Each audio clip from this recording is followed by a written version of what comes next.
Vous êtes sur InfoLive TV, merci de nous retrouver pour ce flash d'informations. À l'heure où la menace iranienne grandit et qu'une confrontation avec la Syrie se pointe à l'horizon, Jérusalem a besoin d'un outil fiable capable de lui fournir en temps réel des informations capitales. C'est désormais chose faite. OFEC 7, c'est le nom donné au satellite espion que l'État d'Israël a envoyé dans l'espace ce dimanche.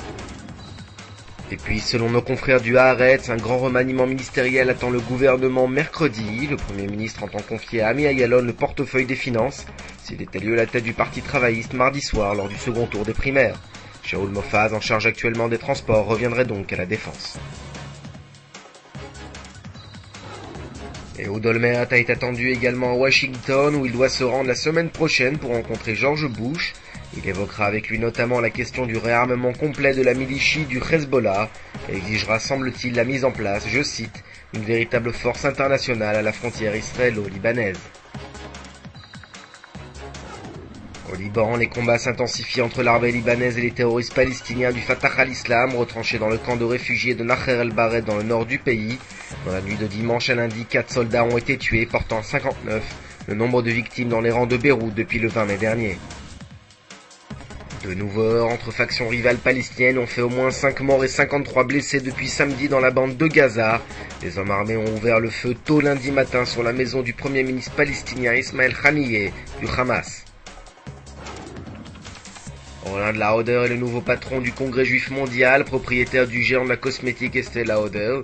Il a été élu à la tête du Congrès juif mondial dimanche par une large majorité de voix, face à plusieurs candidats et notamment son principal rival, Mendel Kaplan. La semaine prochaine se tiendra au Bourget en France le Salon international de l'aviation auquel est invité l'État d'Israël à participer. Les prévisions de Jérusalem en matière de vente de technologies militaires atteignent les 800 millions de dollars. Le salon ouvrira ses portes la semaine prochaine. Et puis un mot d'économie pour terminer. Selon toutes les prévisions, la croissance économique de l'État d'Israël devrait atteindre les 4 points pour l'exercice 2008. C'est en tout cas ce qu'annonçait le ministère des Finances dimanche dans l'ensemble de la presse israélienne. Votre programme sur InfoLive TV, c'est un entretien exclusif avec l'épouse d'Udi Goldwasser, enlevé le 12 juillet dernier par le Hezbollah.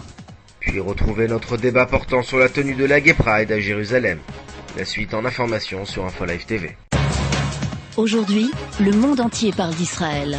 Mais qui parle d'Israël au monde entier, en temps réel, en 4 langues et en direct de Jérusalem? InfoLive.tv, la première chaîne de télévision internationale israélienne. 24 heures sur 24, 7 jours sur 7, suivez de l'intérieur l'actualité d'Israël et du Moyen-Orient.